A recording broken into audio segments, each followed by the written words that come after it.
daughter was scared to death. Okay, she wouldn't leave the house because there was something flying over our house. We thought it was the end of time. When I regained consciousness, I was on board of this, apparently on board the spacecraft, and I encountered two different types of beings. We have photographs, we have films, we have expert witnesses. What more do you want? We can prove that these objects exist. We're past the point of proving they exist. The question now is, why are they here and what do they want? Unidentified flying objects, UFOs. Are they spaceships from other worlds traveling through our galaxy? Or are they something else? So far, we cannot escape our own solar system. Our technology has placed man no further out than the moon. If we can't travel to them, can they be coming to us? The American government says no. Despite films like this, they say it's physically impossible, so they've closed all their official investigations of UFOs. That was a fallacy. 69, they claimed to the public that they closed the doors, and they didn't, because the document shows that they continued on gathering information. So that was an out-and-out lie. Under the Freedom of Information Act, some Americans petitioned the government for the release of top-secret UFO documents. These documents, they claim, suggest a cover-up, a cosmic Watergate. All we want to know is what's going on. We want the government to tell us the truth.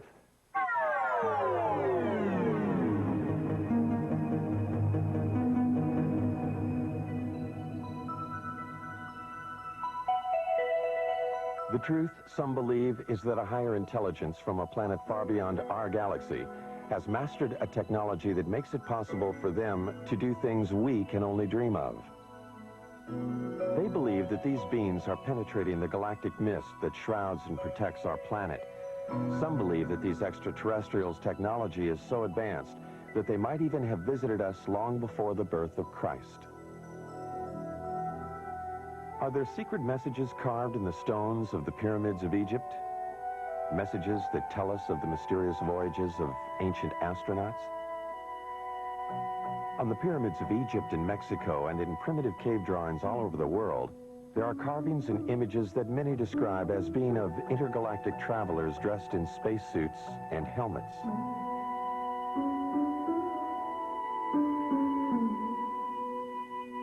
Early Romans wrote about flying shields, ancient Egyptians about circles of fire in the sky. Are these references and these drawings about spacemen or about the gods they worshipped in the heavens above? Aliens from other worlds with extraterrestrial powers are credited by some with having moved the great stone monuments of Easter Island. Others point to the giant circle of Stonehenge as being a sophisticated astronomical tool, only possible at the time if it were designed by others with a more advanced knowledge of the universe. And then there are the Nazca Lines, an alleged spaceport. These mysterious images, decipherable only when seen from the air, were carved in the ancient times atop a mountain in Peru. Many claim this was a landing area for ETs. If there were ETs coming here in ancient times, they seem to have lost interest in us, until 1947. Then, suddenly, around the world, people of all kinds began to report seeing them in the skies above. Some claim to have photographed them. In the United States, the government dismissed the phenomena. They described the mysterious objects as weather balloons, hoaxes, swamp gas, and other scientific anomalies.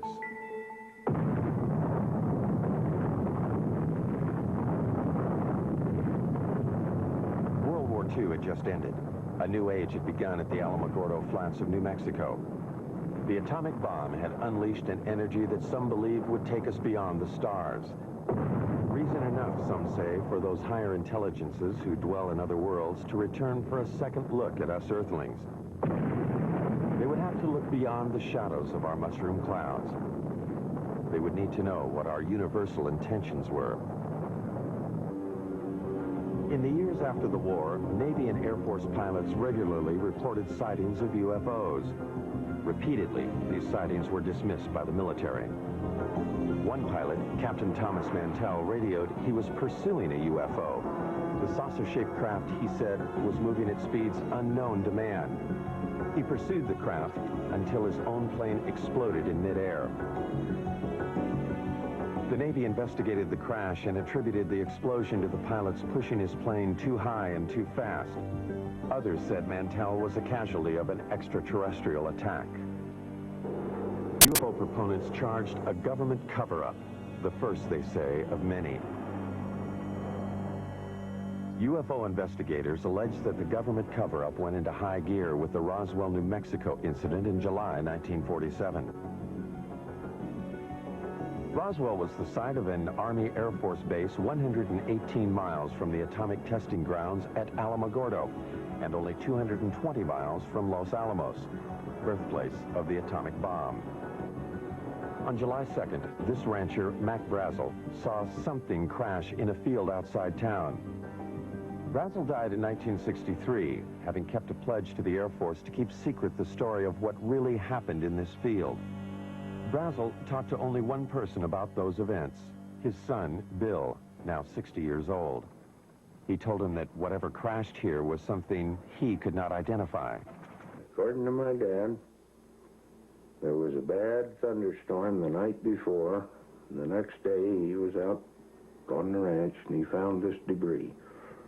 And he picked it all up in his pickup and was talking to people, and of course there was some talk about UFOs. He was going to Roswell, and as far as I know, he got in touch with the Sheriff's Department. They in turn called the Air Force. Then the Air Force got with Dad and swore him to secrecy, and they came out to the ranch and picked up this debris.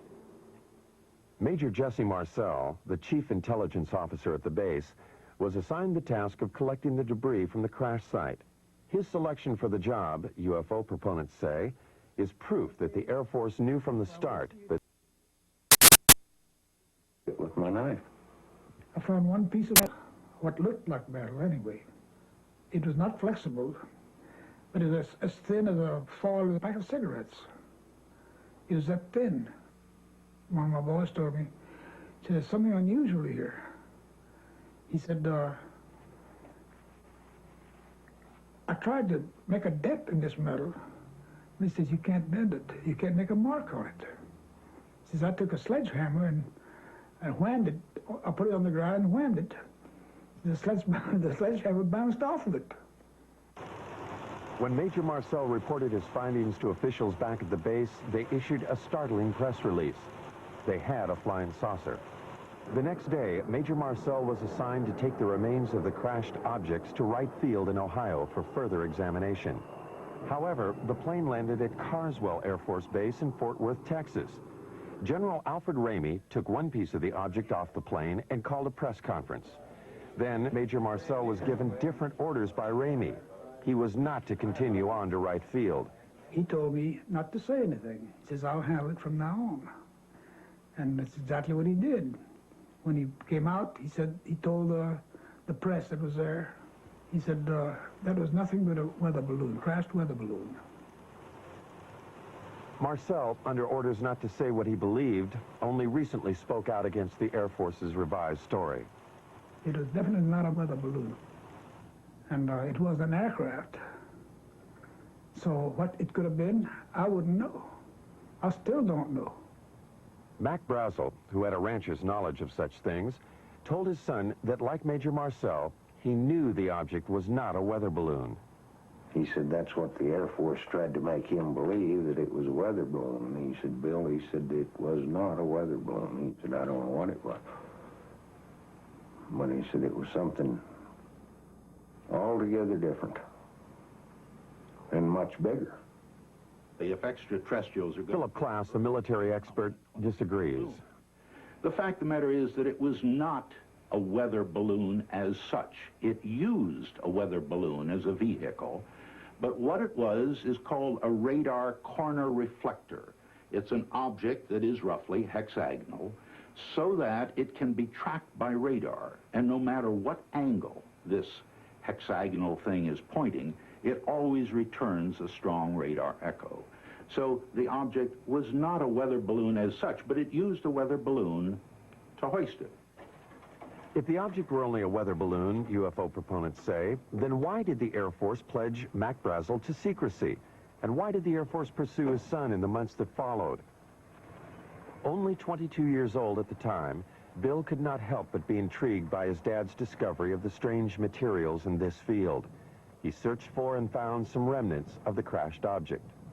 And I was talking about it. I went into Corona, and I was sitting there in a beer joint, and of course, my friends was asking me if I'd found any more or anything like this, and I said, well, I'd picked up a few scraps, about a cigar box full, and somebody, I don't know, must have informed the Air Force, because first thing I know, I have visitors, and they say they'd like to have this material.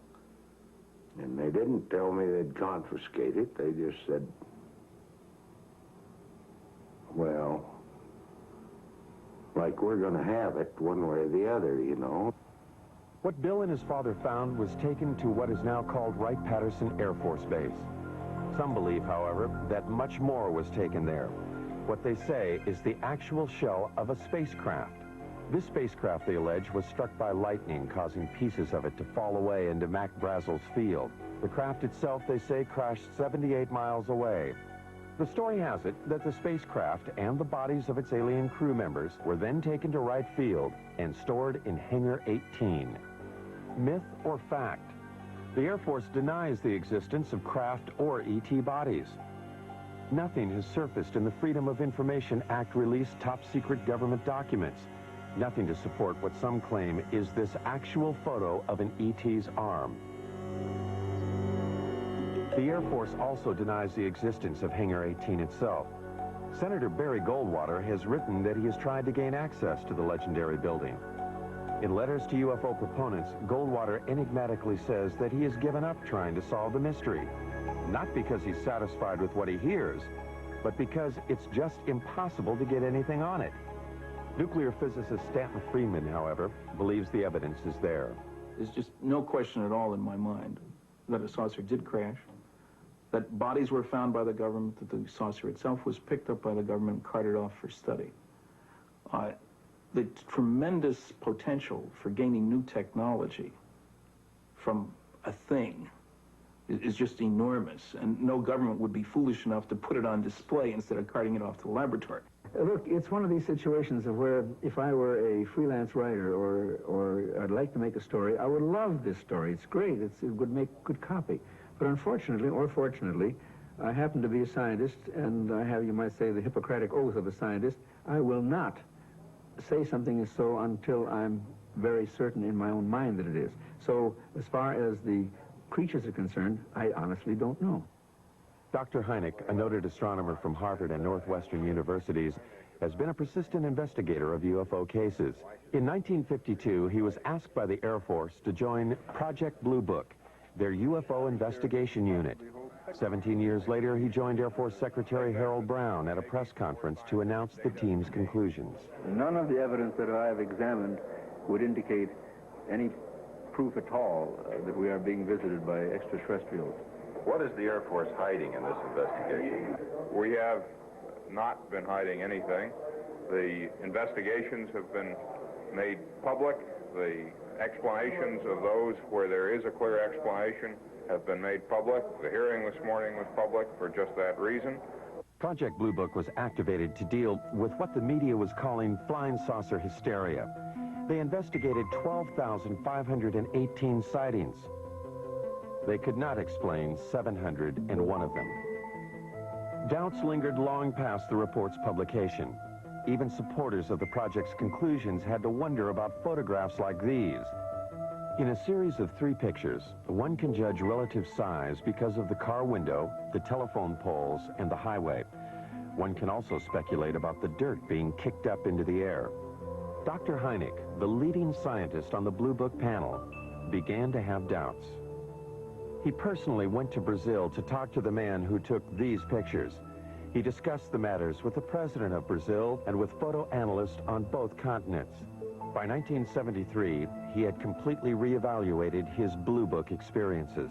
He now became a critic of the investigation and an advocate for more UFO study. I was there at Blu Book, and I know the job they had. They were told not to excite the public. Don't rock the boat. And I saw it in my own eyes happen that whenever a case happened that they could explain, which was quite a few, they made point of that and let that out to the media. Things that the cases that were very difficult to explain, they would jump handsprings to keep the media away from it. For they had a job to do, to, whether rightfully or wrongly, to keep the public from getting excited.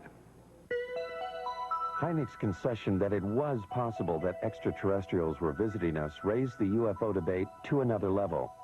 A major establishment astronomer and a man trusted by the Air Force was now saying that intergalactic spacecraft could be traveling through our solar system.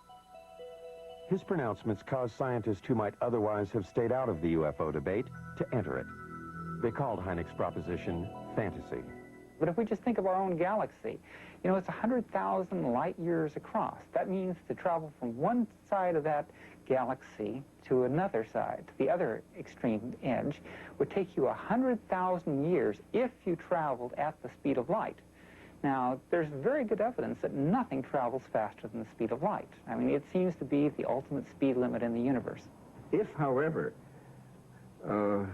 aliens know something we don't, suppose they are able to transform space and time or manipulate space and time in some way, or travel in other dimensions, then all things are possible.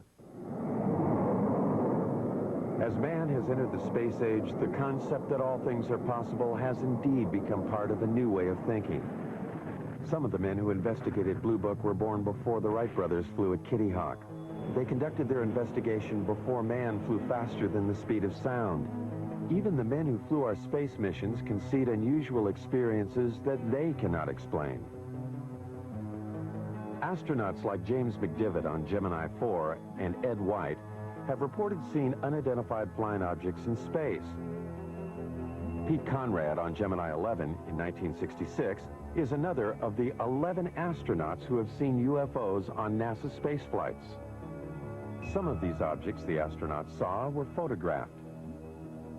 NASA has called some of these sun flares or space debris. Some are still labeled unidentified.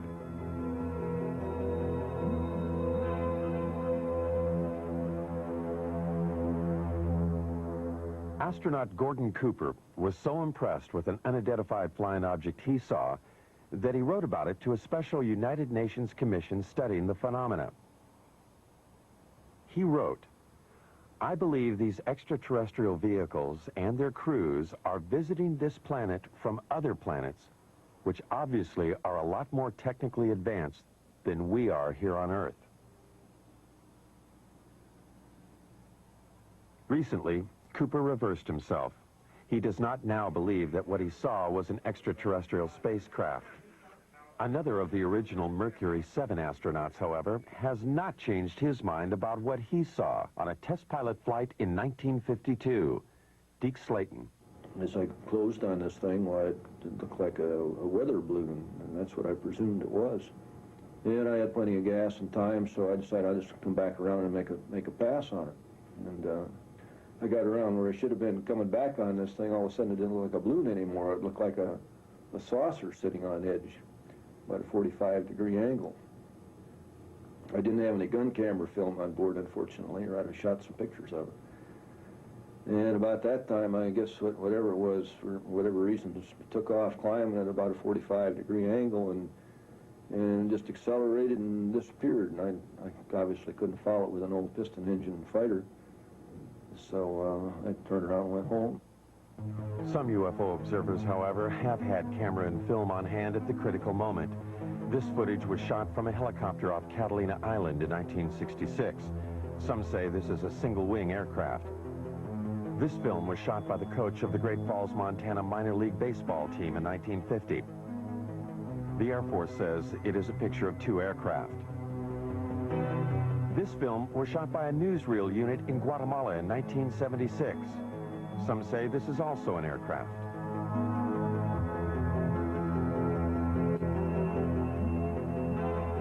This film was taken by a Navy cameraman on vacation in Tremonton, Utah in 1952. The Air Force speculates that these are seagulls. Dr. Hynek disputes the Air Force's explanation of these films. This, plus his feelings about the eyewitnesses, helped change his mind. I began to get certain doubts because not so much of any specific case, although there were quite a few, it was the people themselves. I said to myself, well, now, come on, how much longer am I going to call these people crazy? And when I changed my glasses, you might say, a little bit, and took a view that maybe these people aren't crazy, and began to realize what sort of people they were, the people who would be accepted in any court of law as a witness, let's say, good, solid people, I said to myself, well, the time has come to maybe change my attitude. It was Hynek who coined the expressions close encounters of the first, second, and third kinds. A close encounter of the first kind is one that centers upon a visual sighting. Hynek investigated first-kind encounters in 1983 in New York State. Local residents and commuters just 40 miles from New York City had been reporting sightings of an unusual object in the night skies for over a year and a half. Sightings were reported on at least 50 separate nights during the 18-month period. Over 9,000 eyewitnesses, lawyers, teachers, CPAs, advertising executives, nurses, and factory workers reported seeing the unidentified phenomena. Newspapers and television almost weekly carried reports of the sightings. From different places throughout the area, eyewitnesses all reported seeing the same thing. I looked up, and right over my head, virtually, and it wasn't far off, it was right over my head and very still, there was a rim of lights in the shape of a triangle. It was just a tremendous object. It was anywhere from wingtip to wingtip, about 50 or 60 yards. These were very, very unusual lights. I've never seen anything like it in my life, and so I pulled my car over and I had to take a look. I mean, he would drive down the road and look up in the sky. Some people, like Bob and Lori Pozzioli, were determined to film the object. And then one night, he spotted this one round object. And that's when he called me, and he said, quick, let's get the camera. And we did. Oh, good God. What do you think? I don't know. Not quite. I'm going to tell you something, honey. I don't know what the hell it is. It's rotating. Bob and Lori photographed this unidentified flying object near their home in Brewster, New York. Bob is a vice president in a Manhattan computer firm. Some of their friends and Lori's parents thought they were crazy, despite this photographic evidence. Yeah, it's turning very, very slowly. 9,000 odd people have seen this thing, or whatever it is, and they all just can't be crazy. Bob and Lori have two children. They are concerned about what they saw in the sky. They also wonder why the government hasn't investigated the event. Their concern is shared by David Scarpino, an accountant who works in New York City. Scarpino, a family man, has publicly called for a government investigation. He and others, like Bill Healy, a meteorologist at the county airport, made this demand at a town meeting. Public furor has been led by County Clerk Dennis Sant. Sant feels that a government investigation is indicated by the fact that eyewitnesses have all reported seeing the same thing.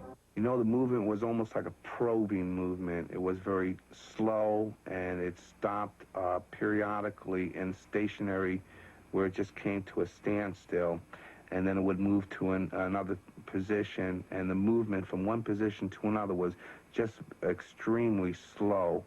Now, the speed at which it was going at that point was very slow, because I had to walk at a very slow, deliberate gait to keep up with the lights. Every step I took, it moved a little bit. It moved in a very straight line, very slowly. There was absolutely no noise. When I walked away from it, at that point, it started to rotate virtually. almost as it was on an axis. It didn't make a big loop. It just rotated. It appeared, as I said, to rotate in the sky, change lights. Aircraft, I don't care how well precise you want to be in flying those suckers, you're not going to be able to make them move 90 degrees. All right, this thing did apparently rotate. You can't do that with aircraft. Could it have been an aircraft or many smaller light planes flying in formation? The media attention given the sightings prompted 6 pilots at a local airport to try to prove that it could be just that. Amused by the idea of UFOs, the pilots planned and flew at least 18 daring nighttime missions, flying in formation, sometimes without lights.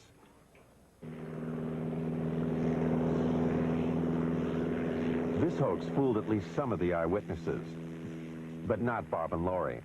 They claimed that in addition to photographing the UFO, they also videotaped the light airplanes as they enacted their hoax. There are 6, and the lead one has his 3 lights on. Everybody else only has 2. Did you hear the engines? Some UFO investigators agree that many of the reported sightings were probably of the hoax. But some eyewitnesses, they say, were clearly able to differentiate between the hoax and the unidentified object. As it was coming over, there was a star in the sky, and as the lead light went under that star, right behind it, you could still see the star, which meant it was not a solid object. And as it was going overhead, you did hear engines. All right, now, what kind of aircraft engines, I don't know, but you did hear aircraft engine noise. Engine noise, different lights, and different flying movements, UFO proponents say, clearly make the airplanes IFOs, identified flying objects. But this object, or objects, remains unidentified for many. Some eyewitnesses refuse to accept the possibility that these are also the lights of the airplanes. I know what it wasn't. It wasn't an ultralight. It wasn't a blimp. It wasn't gas. No one's tried to tell me what it was, but I know what it wasn't.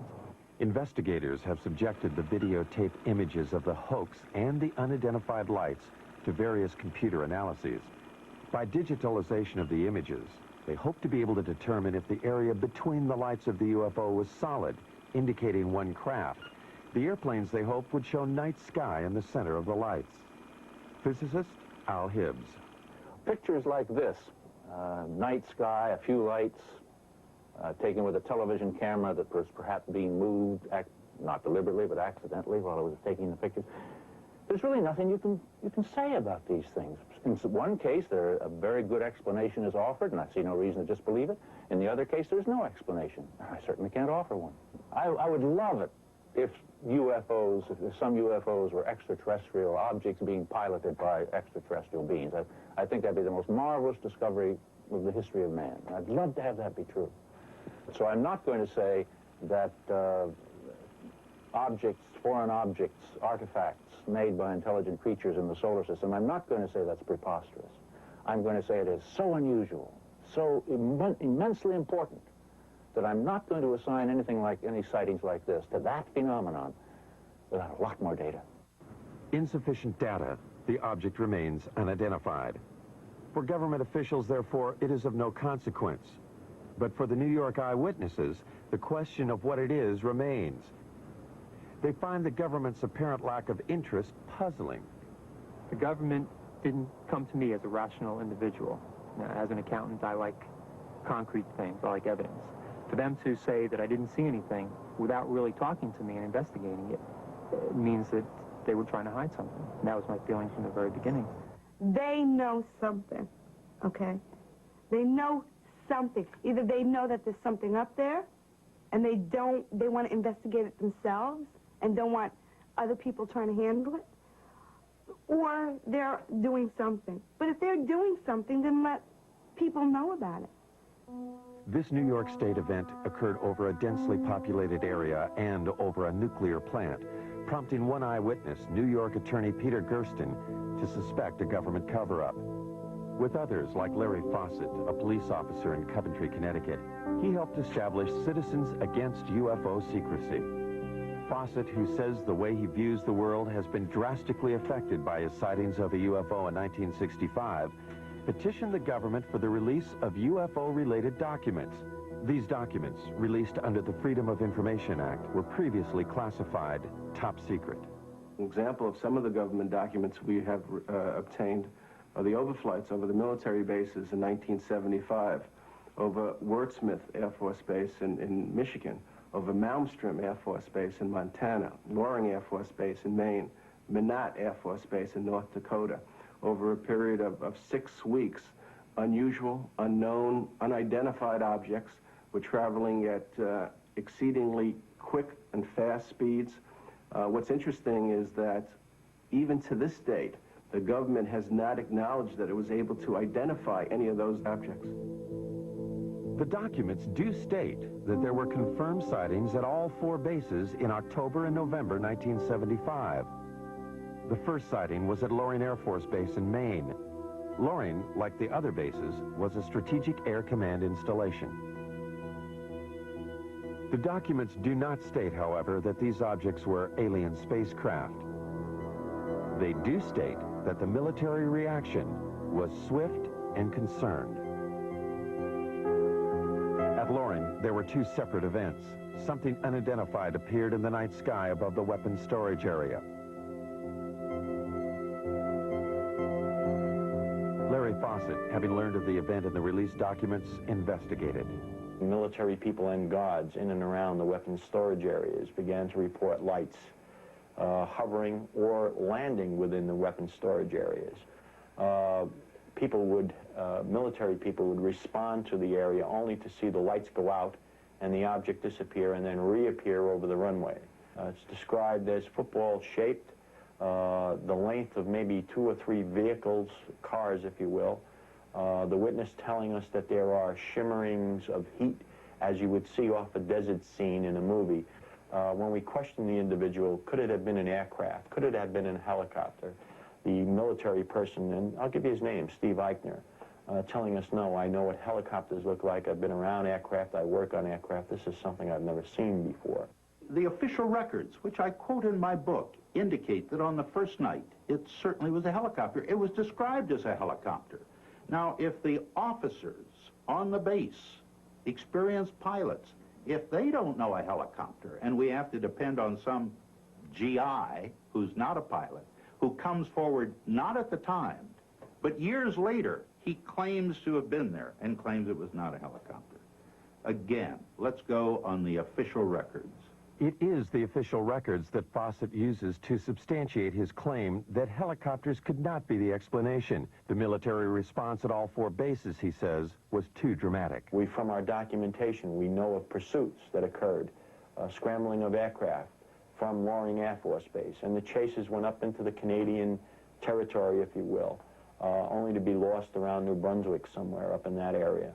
There's no question there were overflights of unknowns, sometimes referred to as helicopters, but if you talk to the people, read the official government statements, it's clear that they were concerned, that there were scrambles of jets to go after these things, that they were being observed by highly qualified people. We were lied to, flat out, about those cases. And as a matter of fact, some of the documents we eventually got clearly indicated that there were instructions to local base commanders. Don't say anything about the sightings at the other bases. Make it appear to be an isolated instance.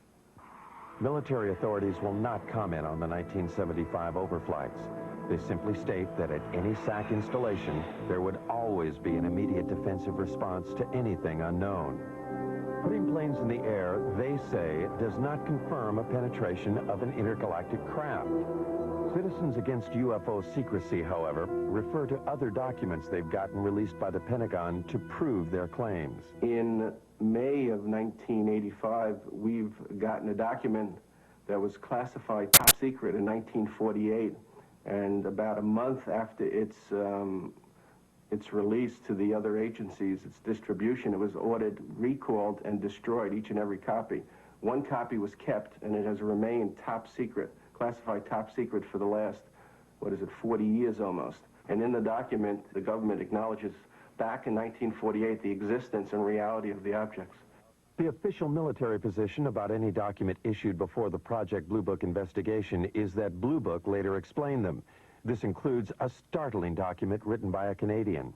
Wilbert Smith stated flat out in his top secret memo, and I think it was declassified by mistake, frankly, that this is the most classified subject in the United States, even more so than the H-bomb, and that flat out, flying saucers exist. This is the opinion of one man, a Canadian officer, in 1947.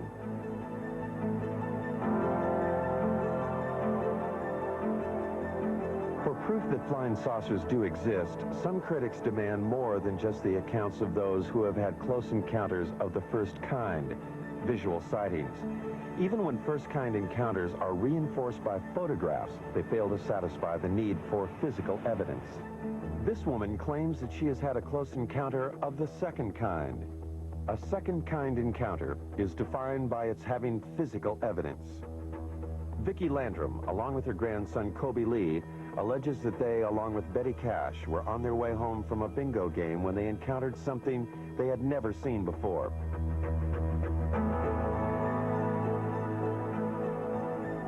The alleged event took place on December 28, 1980. Vicki and Colby were driving in Betty's car on Highway 1485, 30 miles from the Houston airport, and only 37 miles from NASA's American Space Headquarters. Kobe Lee saw a light, and he kept asking us what the light was. And he kept pulling my face around and asking me, "Mama, what is it?" And I said, "Honey, I don't know." And Betty said, "I believe it's getting closer." And I says, "Well, it kind of looks like it," but we had no idea that we were going to get hurt. I would say within an instant or so, all of us noticed it because it lit up the entire sky. There was no way you could have missed it. It looked like the woods were being set on fire. And inside the car, it was so hot till my handprint is yet on the dashboard of Betty's car. They got out on their side of the car. I stepped out on mine.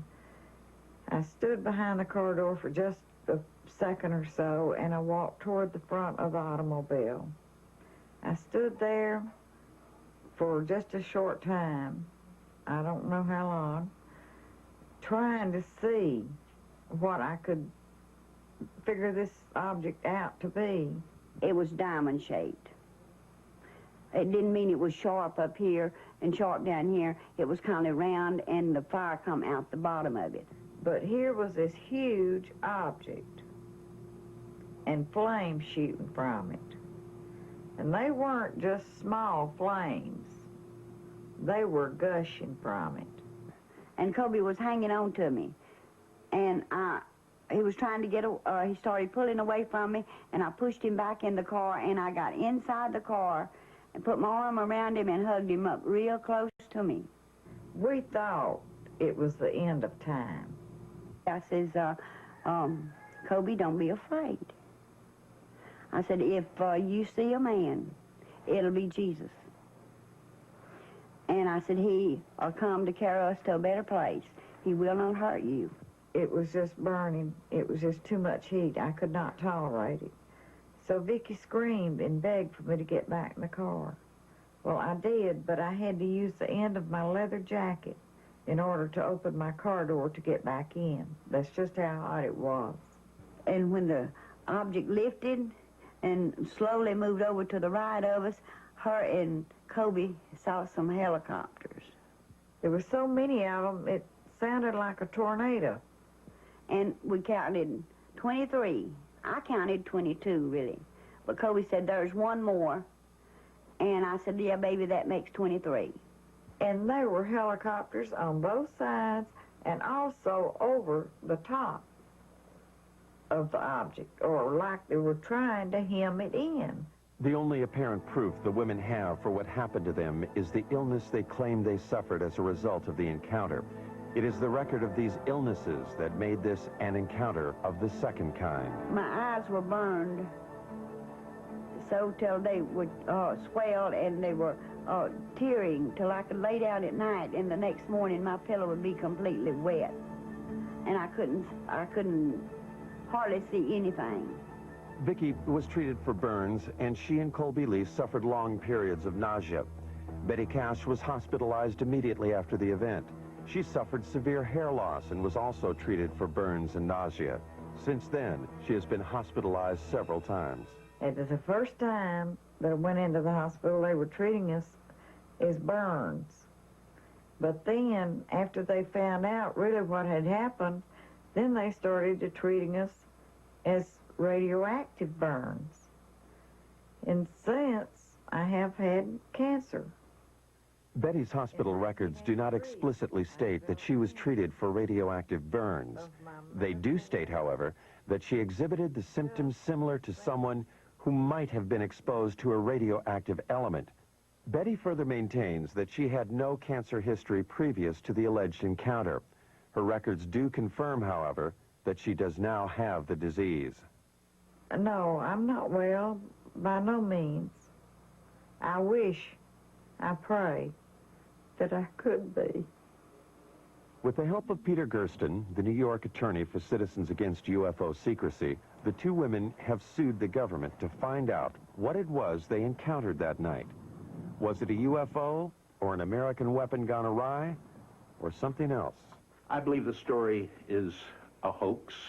There is absolutely no evidence.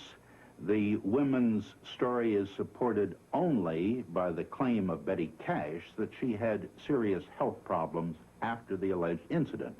From my review of the Cash Landrum case, I would say that there's no question that an event took place, that those people were near something that was emitting radiation. I don't think it was an alien spacecraft, frankly. I think it was a nuclear-powered aircraft.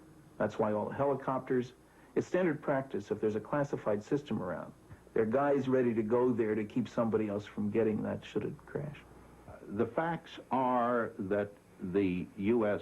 Defense Department investigated. They could not locate 22 twin-rotor helicopters that could possibly have been flying in that area.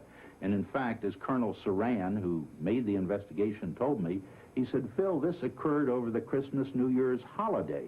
He said, you couldn't get that many helicopters. You couldn't get a military operation into the air over the Christmas, New Year's holiday unless the nation was at war. The object was there. It existed. There's no question about that. What's interesting is that for the first time, the government has suggested that it wasn't theirs, that it was possibly a true UFO. And nowhere has the government ever admitted, other than this basic document that we've gotten from 1948, that UFOs exist. I love this country and for all it stands for, but I wish they would tell us the truth. If extraterrestrials are coming here, what do they want? Are they coming here just to observe us, or are they making actual contact with some of us? Contact with an alien is what Dr. Hynek calls, and what Steven Spielberg has celebrated in the movies, as a close encounter of the third kind. Charlie Hickson says he's had such an encounter. These things, evidently, they're coming from another world somewhere. I don't know what message they have for us or what they intend to help us, but certainly they're not going to harm us because they didn't harm me. Charlie Hickson's alleged abduction aboard a UFO in 1973 followed the story of Betty and Barney Hill's abduction in Exeter, New Hampshire in 1961. A most recent claim of a close encounter of the third kind occurred not in the backwaters of Mississippi, but in the heart of New York City. Rosemary Osnato. Suddenly I hesitated, or I couldn't seem to put the key in the door.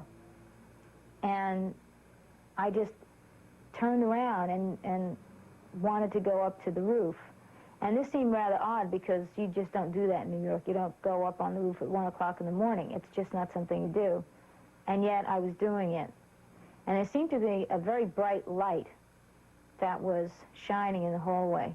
And I thought this was moonlight at first, you know, and apparently it wasn't moonlight, because when I got up there, there was a very bright light up on the roof. And then it went out for a few seconds. And then it came back on again.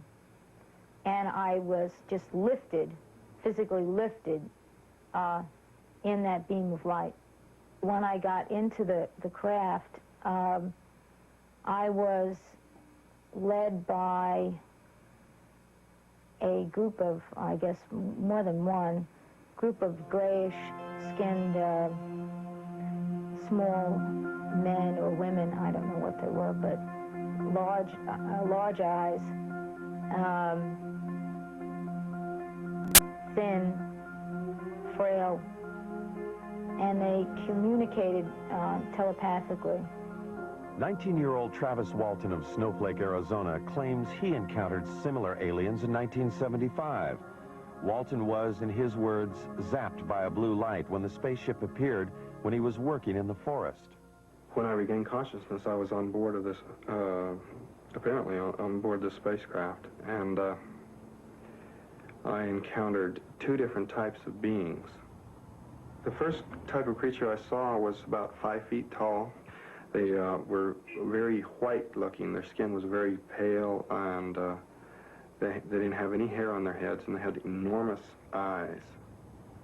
There was a type of being there that, you know, anyone else would consider to be look very human-like.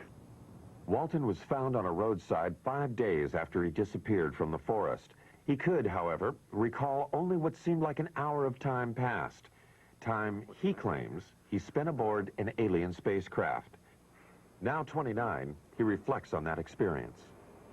I lost my job. The effects were quite negative. You know, time lost. You know, it's a very disturbing thing in my life. A lot of negative publicity, really. You know, this is a kind of a stigmatizing thing for people to, you know, consider you. You know, a certain percentage of the people think that you're wacko. What Travis Walton and others claim they have experienced has, according to some, now been validated by government documents. About to join the literature of third-kind encounters is the startling tale of an alleged landing of a spacecraft outside an American Air Force base in Rendlesham, England. The American military admits they are still withholding 6 documents. In the Bentwaters case, we have an eyewitness, which is rare. We have an audio tape made at the time of the actual event. We have a government document which corroborates the existence of the incident. The government has no reason to withhold the information. The UFO is said to have crashed in the Rendlesham Forest in an area 2 miles from the American military installation. Released Air Force documents confirm that military personnel were dispatched to the site on the first night. They reported seeing the lights of the mysterious craft. On the second night, after Geiger counter readings indicated increased radioactivity in the area where it seems something could have landed, the commanding officer of the base, Colonel Charles Halt, along with several officers and enlisted men, also reported seeing the UFO. Halt wrote this document reporting the sighting. It clearly indicated the presence of a strange glowing light that illuminated the entire forest. It tells of pulsating red and blue lights and of the objects disappearing.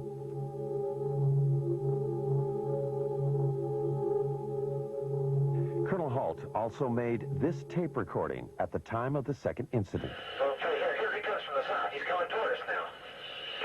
I'm observing what appears to be a beam coming down to the ground. This is unreal. What Colonel Halt was describing that night, some believe, was the pulsating light emanating from a lighthouse 5 miles away. Those who believe that it could not have been the lighthouse quickly point out that Halt's report indicates lights of different colors. Critics respond that pulsating lights can play tricks, create illusions. And the light comes in at you at a roughly tree level. And it turns and it rotates, so it's flashing on and off. If you look at the transcripts of the taped account of what the colonel and his men said that night, you'll find that they were saying such things as, it's on now, it's off, it's on, it's off, if I remember correctly. And that sequencing corresponds precisely with what the rotational frequency is for the lighthouse. The lighthouse theory deals only with a close encounter of the first kind. What of the close encounter of the third kind? The story told later by several American enlisted men. The story, they say, they were ordered not to tell. Afraid to reveal his identity, one of them talks about the alleged encounter. The senior officers seemed very calm with it. And the lower ranking people like myself didn't know what to make of it and almost maybe shock had set in because we were very apt to listen to what we were told to do. I know conversation took place between our base commander and individuals that were in the craft. Our base commander at that time apparently even shook one of their hands. Something tells me at that time they had difficulty with the craft, and we even gave them help in repairing the craft. The lighthouse explanation for Colonel Halt's report cannot explain away the account of the alleged landing and third-kind encounter. And so far, nothing in the released government documents confirms such an encounter. There are 6 documents that the government is withholding concerning the incident in Bentwaters. I want to know why they're withholding that information. They do not have a right to withhold that information, and I want to know what that information is. The government will not release the documents for national security reasons. Citizens Against UFO Secrecy maintain that the government uses national security as a cover for withholding UFO-related material. Recently, they sued for release of a document from the National Security Agency. When they got it, it looked like this. When you go through it all, and somebody actually added up the percentage of the paper, more than 3/4 of this document isn't there. It means quite clearly that there is a cover-up. Anybody who says the government isn't holding anything back has to say, well, except for that stuff they won't release. I mean, this is a UFO document. It tells about NSA information about UFOs. Now, on the one hand, the government is still saying UFOs don't exist. Now, if UFOs don't exist, how can they affect national security? The government maintains that what is in the censored and unreleased documents is information that does not support the existence of extraterrestrials, but rather information that, if released, would compromise our own intelligence network. Much of the information in those UFO documents, the government claims, has to do with how we intercept and decode Soviet bloc messages. To release them would reveal to the Soviets and other potential enemies where we have listening stations. My goodness, the Russians might discover that we have a listening station in Leningrad, as an example, that we had intercepted some communications there. More important, it would reveal that we were able to decode Soviet coded messages. There are 3 basic reasons why the government does not come forward and release the information it has on UFOs. The first reason is technology. It is trying to learn as much about the objects before the Russians. The second reason is the vulnerability that could be shown by the revelations that might be forthcoming concerning UFOs. And the third reason is the hysteria that might be caused by the release of this information.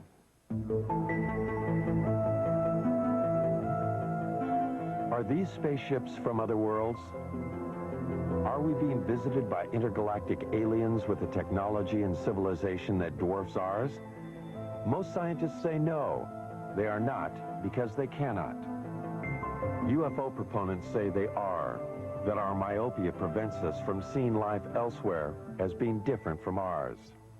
I think one should also point out, as Arthur C. Clarke has said, that when we look for life elsewhere, we should not look only for life as we know, but life as we don't know it. And he went so far as to say we should even look for life as we can't understand it. We are now only beginning to free ourselves from the gravity that binds us to our own planet. A new generation of Americans, those born in the space age, demand new answers to old questions. More receptive to the possibilities, they want to know, are we being visited by intergalactic travelers? They have joined their voices to others asking, what's going on? Is there a government cover-up? Do the unreleased documents contain evidence that proves that UFOs over our nuclear plants and air bases are actually from other worlds, or are they from earthly neighbors?